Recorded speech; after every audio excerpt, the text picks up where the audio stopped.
What's up, guys, and good morning. So today we're going to be talking about stocks, how to trade CPI. What am I looking at? What am I in? I'm going to do just like kind of like daily updates because this is what I do now. I'm done with cars, but the name of the channel is Fix Books. So now we're going to fix your financial books. I'm really excited because that's why I pulled that up. What was it, like November 3rd, 2021? I made a video. I still didn't really know what I was doing, but since I have learned, I'm going to show you why would you even want to listen to me. And then we're going to get right to the stocks because I know this is not what we came for, is to see my track record. But at 32 months, this is what I completed. I had 4 failed track records.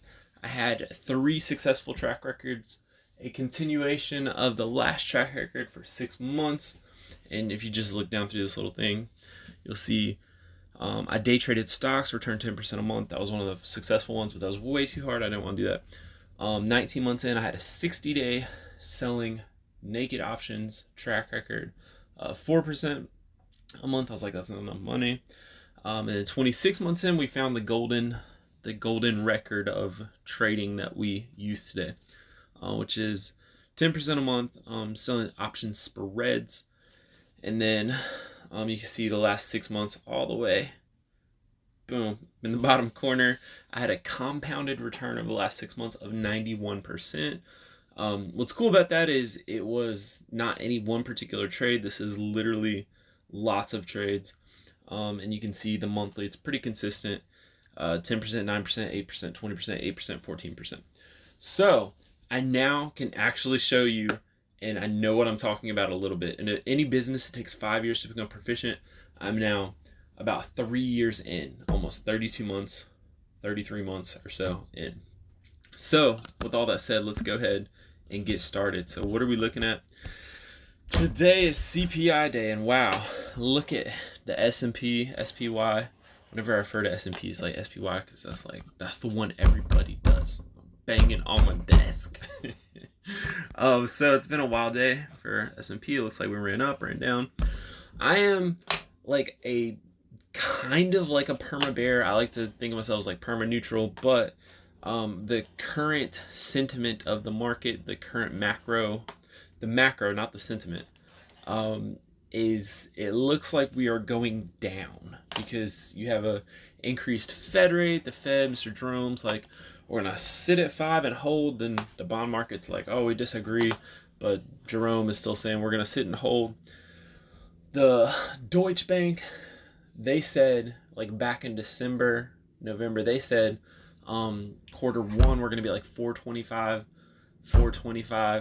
then drop down to like 3 something third quarter, and then back up fourth quarter. Don't quote me, that's just memory. I'm quoting from memory.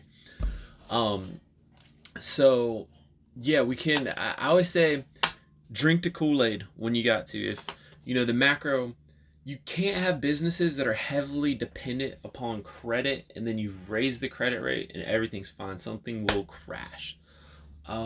So that doesn't mean that people don't have like a recency bias and they're just buying in and it's getting pumped up.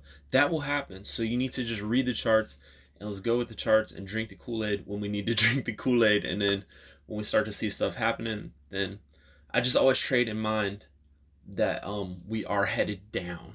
So when we see rallies and stuff, it's probably, bear market rallies. Okay, anyways, so what am I trading? What are my positions? What do I think you should be trading today? Let's check it out. First, let's go back. So it's S&P. This is currently what I'm in. I'm long UNG. I'm gonna be one of those people with the courses, okay? I'm gonna put out a course and tell you, because this is gonna be kind of complicated when I explain these things to you. Unless you've traded options, if you know about options, then you will get it. So let's pull up a draw line so you can see what I'm touching. All right, boom. So white. So down here at this gray line, you see this is where I entered. Okay, this is UNG. This is natural gas. So what I did here, you see, oh wow, look at that, we have fallen. We're on the daily, I believe. Yep, we're on the daily. Now, I entered at the gray line on this position. I think this is still a good entry. So I'm pulling up here. You could still do this trade probably. This trade, I entered at this gray line on this day over here. It looks like, look, about tip top the bottom. And what this trade does, if you're buying stocks are a terrible trading vehicle for retail traders. And if you're watching this, you may be trading stocks, that's fine. Positive drift works. If you're holding stocks, that's fine. If you're Buffett, that works. And it does. You don't have to change the options. I want this channel to be kind of a macro, kind of a give you perspective. So this will work for stocks, okay? But it works for positive drift. But if you 10% a month compounded is 300% a year, and you can at least return 50 to 100% a year if you do options. I'm going to show you how. So for example, this trade, this is UNG. All right, UNG, I have 72. This is a 72% trade. I didn't see what my expiration is on this one, and I don't have it marked. But this is I think it's less than 25 days out. And I entered here. What I did is I said this will not fall below $8. It can fall way below $8 and then come back up. As long as we are above $8 by, we'll just call this one's like 25 days out. If by 25 days this is above $8, then this is a 72% return trade. I sold $8, bought to $7.50 on a puts. So that spread is paid $21 on a tiny little spread. So anyways, that pays 72%, which is amazing. If you trade stocks, you're like, that's impossible. Because you never see that when you trade stocks. It's not like a common thing. With options, it's very common. You control the size. Okay, next up, let's see. These charts are going to be better. So UNG, I like that. This is not financial advice. That's what everybody always says. I think that's still a decent trade. Maybe if there's still premium left in the $8 puts, that you could do like the 8 and 7. So selling credit spreads, that's what I do. All right, Tesla, what I do with Tesla, and then I'm gonna show you. We're doing this like kind of live. It's not live, but this is just my live opinion. So I do 1-throughs. That's what I did with automotive. So I just did like the 1-throughs. So now it's carrying over. Tesla. Now you're actually gonna get to see what I did with Tesla. Why is it? Okay, that red line is not there. That red line is here because I'm using that red line as my little mover. Bam, bam. Let's change the color.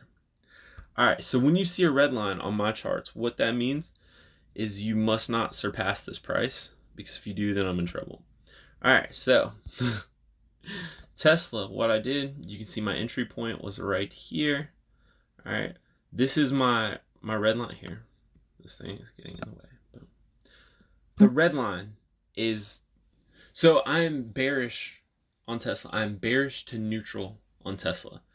This is a trade I put on, and this pays 15%. All right, so by this gray line, which is February 24th, as long as we stay below this red line, which seems like pretty possible, this pays 15%. I sold what did I sell? I think I sold the 210 and bought I think I sold the 220 and bought the 225. Yeah, it'll tell me right here. Boom. I'm sorry. Let's see. Okay, maybe it won't tell me. Hold on. Here we go. There we go. Got it. Boom. No, I sold the 230. Okay, yeah. I sold the 230, bought the 235. So that spread pays 15%, which is incredible. It's incredible because all you have to do is stay below 230. I could be bearish and be wrong. It could run up to 229 by February 24th. And as long as we're below 230, and actually my break even is actually a little bit further up even. But for the sake of being simple, this is a bearish position for me. I'm bearish on Tesla. I just want it below 230. And if it does that by February 24th, that pays me 15%, which is beautiful. In these track records, I have like a 95% success rate, which is insane. I use the Karen method. I can explain that in the course I'm gonna make. But yeah, it's pretty insane. If you trade stocks, your account is red, probably, sadly, unfortunately. But like when you do stuff like this, where you have a huge margin for error, it just makes life so much easier. I would love to like teach you and show you guys how to do this. Okay, now let's go back. Spotify. Okay. So I've showed you a couple. Is there any more good positions? I closed Netflix today. And Elf. Elf is actually slapping me right now. So I'm going to show you Netflix and Elf. Netflix actually just closed this earlier. Now this one has 2 red lines. Tesla did, but it wasn't supposed to. This has 2 red lines. So let me pull up a line. I'm going to use my yellow lines as like a show you line so you can see what I'm touching. You know what? I don't need to do that. I could just use the little highlighter thing. Perfect. Yeah, that's easier. So here we go. I sold the 410 call. Look, I top ticked that little biscuit right there. I literally on this day it almost 380. I was like, yes, I'm gonna sell the 410 calls. So I did. I sold the 410 call, and then it started to fall down, and then I went and sold the I think it was a 307.50 put. It's like something like that. Anyways, I sold the first one for 60. I sold the bottom one for 10. That put me at on a $5 wide spread. That put me at 16%. So yeah, anyways, this spread right here, it expires in like 3 days. I went ahead and bought it back for like $2. Sold it for $70. So that was a 16% return had it held through expiration. It'd have been like 17 or a little bit more percent. I don't know. But anyways, a lot of times I don't like to hold all the way through. So that was my position. That was a neutral position. It began bearish, which again, we got bearish all the way up here at 380. We got bearish and we said, just don't cross 410. And it didn't go up, but it could have went all the way up to 409.91. I think it can go to like 410. It has to be at 410.01 to. I'm sorry, just scratch that. Just keep it simple, because my break even was actually 410.60 because of that spread. Anyways, keep it simple. We stay under 410. Huge margin for error. We can be bearish and go up. This works the other way. You can be bullish. It can go down. And because you're like selling lottery tickets, you have a huge margin for error. You just stay profitable. It's beautiful. Okay, that was my Netflix trade. I closed that today at 16%. Now, let's go ahead and look at trades for the day. All right. I wonder how much. Okay, I'm not going to check on it. All right. So trades for today. I'm looking at my computer here. Look, needs help. Elf. Yeah, that one needs help. Yeah, here's one I'm losing on. No. This one. Yep, we've got some time on this one. This one I entered here, and look, we're testing my strike. This one paid. What did this pay? 36%. So my break even on this one, I believe it's 76.30. So I can still. That means the expiration is, if we're at 76.30, this is a $0 trade for me. If we blow all the way through, this would be 100% loss for me. The way you can with selling, I'm just gonna call it selling lottery tickets, y'all. With selling lottery tickets, if you get completely blown through your strikes, so for me it would be 80. I sold to 75, bought to 80. So if you blow through 80, it'd be a 0%. You're gonna lose every bit of buying power you used. That's why when you sell lottery tickets, we control with size. There's different strategies. You can learn about that in a course. But we control with size. You can't. The big problem with selling lottery tickets is you can be like, oh man, you feel like you always win, and that can be good, but it's also bad if you're like, oh, this is a really good trade, and then you go all in, because then if you lose everything. So you control size. Anyways, I'll be fine if this thing blows through my strikes. It's fine. It doesn't matter. But we tested my strike earlier. Highlights. Aren't you? There we go. Yeah, this looks like we tested it earlier and we came down. I don't care. We still got a lot of time. This thing, appears to be overbought. It looks like on the stochastic down there. We just crossed, so that would be an indicator we're going. No, the volume is really light. You can see we had big sell volume on the day after earnings, which is right, boom, which is right there, and volume started to come down. Think of volume. Volume is these bars right here.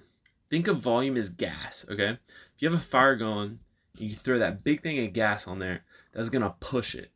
And I know that's a red volume bar on that big day after earnings, but it went up. So I mean, it's really kind of like a green volume. So that's like they threw gas on it, and you see the fire went up. Now, you can see those volume bars. The volume bars are right here. I'm kind of with the horizontal line. I'm scrubbing over them. You can see the volume bars start to tick down.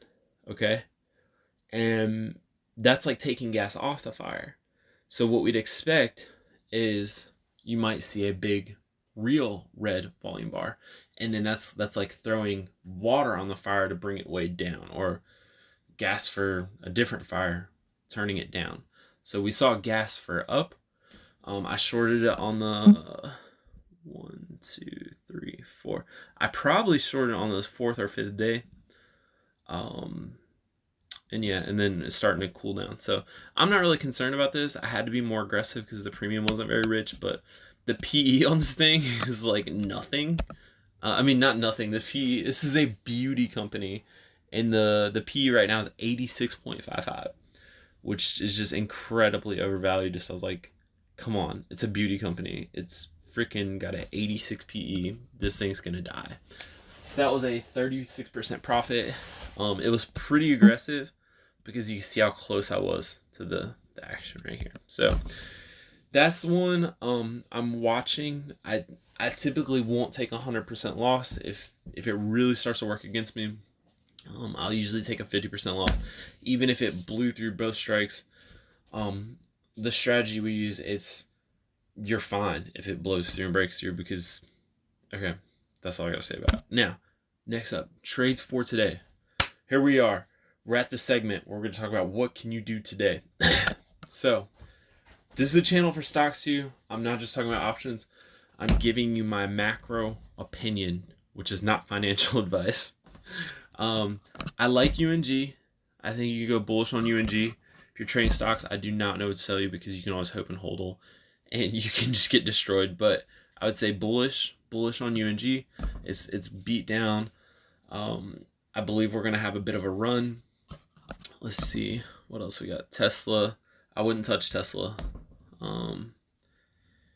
Tesla is beating me up the most. Even with the strategy I use, even with huge margin for error, Tesla, I got short Tesla about midway through this run, and it just blew through me, and it was fine. But, let's see. This is, you can see the title of the overextended plus 3 days. That's what I like to do. I like to see something that's overextended. I like to wait 3 days and then go way up or way down depending on which way it's overextended. So let's take a look. This one, I think I found this one yesterday. This is MSGE. Oh yeah, this one. I would love to see this one gap up a second time, and then I'd like to short it. I'm a little weird, a little. I feel sketchy about a stock because this was like there's like news about someone buying the team or something. I don't know what it is. I don't understand it very much. That's probably why I'm sketched out about it. So if I saw it gap up again, I'd feel more comfortable. Let's see. I've shorted this one a gazillion times. It feels like this one just has had a massive run. Again, from all the way from down here. You see it was in a rising wedge. Go back. Why aren't you listening? Listen, Weeble. There we go. All right. So, yep, it was in this bit of a rising wedge. Let's do that. Yep. It fell out. I've loved trading this one. I have like a bias. I haven't traded it since it fell out of the wedge. Right now, you'd be pretty safe shorting if you sell lottery tickets to the upside. Yeah, I just feel bearish. That's all I'm gonna say. I feel bearish on STNG. It's a oil. What is it?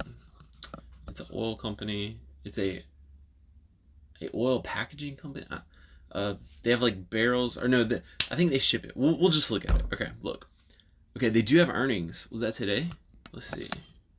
It is the 14th. Okay. Yeah. Okay. I don't like doing earnings. So they have earnings in 2 days. I don't like. That's the other thing I remember, that the PE is a 12 PE. That's a low PE, which means investors will buy that thing. I don't like betting against that. It's worked really well because it's a smaller company. What's the market cap? Yeah, 3.58 billion. That's why I like it. Here, this is like what it is. Oh yeah, tankers. That's what. Excuse me. Tankers. Petroleum base. I love it. Yeah. So I feel comfortable after earnings. So after 2 days from now, the February 16th, I feel pretty comfortable if that, especially if it just shoots up. I would love to short that. Not gonna do it today.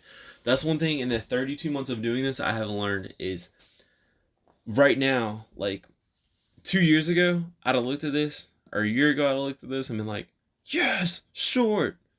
And it's like, we ain't got time for all that. Like, you need to here, my thing's falling over. Patience.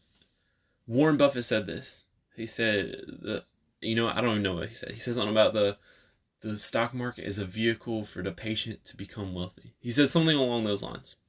All right. So it's very true. Even Buffett uses positive drift, which is like maybe say 10% return a year. I use selling lottery tickets, which is, anywhere from 50% to 300% return a year. There's a point of diminishing returns with income in the stock market, and my thing keeps falling. Look, stick here, you little biscuit. So that's why I say 50% to 300%, depending on your account size. You'll start to move the market and stuff, and you have to come back down. Anyways, bearish on STNG. We're just looking through my list right now. This is like the overextended list. Nvidia. How do we feel about Nvidia? Let's see. 230. All right, so it's crossed over on stochastic.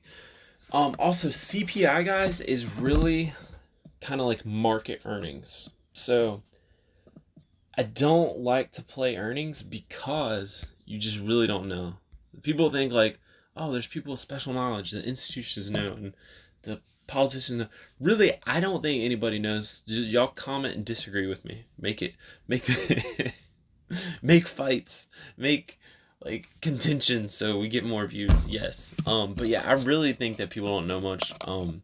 They say that there's three things that are sure in life. Death, taxes, and Nancy Pelosi's ability to outperform the market.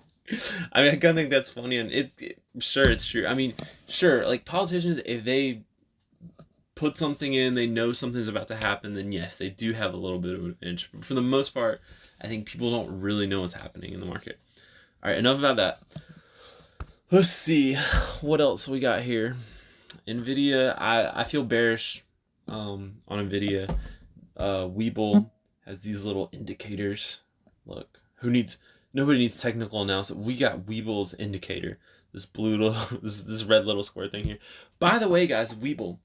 I use Webull. It's like the most beautiful things for charts. I used to use Thinkorswim. Now I use Tastyworks. So link below in the video description for the Tastyworks referral link. I don't know if they give you any free stocks or anything, but it's the best, absolute best. I've tried them all. Best for doing what I do. We're talking about selling credit spreads and stuff, selling lottery tickets. It's amazing. Your fees are lower because you do over 10 spreads and your fees are dropped. It's just for selling options, for doing options, Tastyworks is the best, definitely. Anyways, link below in the video description for that platform. Let's see this next. Webull. I recommend them for charts because that's like it's just beautiful. Like Tastyworks can't touch, no other platform I feel like can touch Webull and the ease and usability for charts and indicators. I see a lot of like YouTubers are using like, what is it, like TradingView.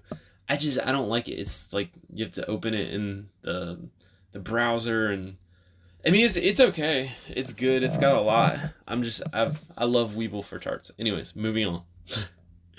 Let's see. We're in ABG. I've done this one a lot. This is not. There's not much going on with it. Yeah, it's just in the middle. I don't like in the middle. I wouldn't do anything with that. I feel it's gonna sound like I'm a perma bear, but I'm just kind of bearish on most of the stuff right now. Long term bearish on that. Spotify, I have a position in Spotify. Let's see. We are, yeah. Look, Weeble's got 3. Look, here, I'll pull one of them up for you. I'll show you what I'm talking about. Let's see what the, just like institutional grade technical analysis engulfing line bearish. I make fun of it, but I love Weeble. I don't use their little things, but it just makes me think, okay, there is possibly something bearish happening right now. All right, so yeah, you can have those great indicators. I like patterns. I'll do like stuff about patterns, but we can talk about that later. But yeah, this looks very bearish to me. So, yep, you could probably. I'm not gonna say what you could do because that would be financial advice. This is not financial advice. So, I feel bearish. I have my personal position is I shorted the 135 call. All right. So we are definitely looking safe there. Beautiful, beautiful. And I think that's all I got for it. Oh, when I wanted to short to 0, short it to the ground because this thing is like not profitable. Look at when. This is a hotel, right? Hold on, wait, come back when. Y'all, look at this. PE, not profitable. Forward PE, 3,000. If y'all don't know if y'all don't know what PE is, it's price to earnings. It's the multiple that people are willing to pay for a company based upon their profit. So, like historically, y'all just Google this. I'm just going to tell you what I know from memory. Over the last 10 years or whatever, when we've had almost 0% interest rate, the S&P 500, they've paid like 22 to 25, somewhere in that range, while we have 0% interest rate. That's been the low interest historical price that people are willing to pay for the S&P or SPY or whatever. So that number, I can't highlight it, but you're looking this way. I'm pointing the wrong way. There we go. Okay, right this way. PEFWD. That's the one we're looking at. But in a regular interest rate environment, so the Fed rate, if there is an interest rate, the historical PE that people are willing to pay is 16. So high PE, bad. Low PE, good. So it's like NA means they're not profitable. They're not making money. And you think like Win Resorts, you think that's like profitable. Anyways, I just love this one as a short. I have not been able to take a short position yet because the premium is not there for me to sell the lottery tickets. But yeah, I love to short the calls on this one because it's just, I mean, look at this run. We're looking at the daily. Look at that run. I mean, that's such a. I haven't even drawn the wedge, but that is like, it's such a wedge. Look, hold on. Let's draw the wedge. All right, draw. All right, let's see. Extended. Boom, boom, boom. Draw extended. So, anyways, if you can't tell already, yes, I would say I'm bearish on this. I'm not telling you what to do because again, this is not financial advice. Boom, somewhere like that. Boom. So yeah, look, it's not even ripe and ready. Hold on. Boom. Let me fix this. Yeah. All right. Oh, here we can use this one right here. Something like that, probably. One more. I can't see it. There, we'll just slap it right at the top. Boom. Okay, yeah, so look, I'm probably early. Probably early to this fight. Looks like here. See, that's why we use pictures, because boom. Yeah, it's still got. Man, I would just love to short that thing. Win. It just hasn't. It hadn't lined up for me yet. The premium's got to be. It's got to be right. Bearish on win. Let's see if there's anything else I got for you. I'm trying to think. What's something you guys would want to see? This is my complete. This is stuff that I've traded a lot in the past. Tesla's up the most today. This is probably. That's everything I've been watching. How many stocks is that? And I'll tell you, 44. I have 44 on my watch list. Zeke, this is my 8-year-old.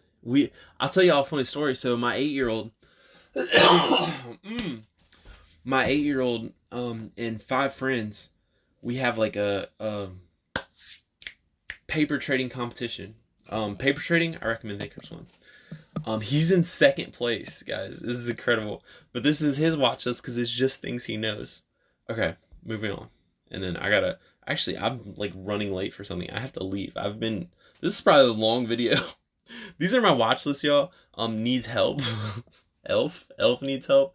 I have a small debit position in SPY, which is a tiny multiple X return position to the downside. I think my strike's like 360, 350, something like that, to go to the downside.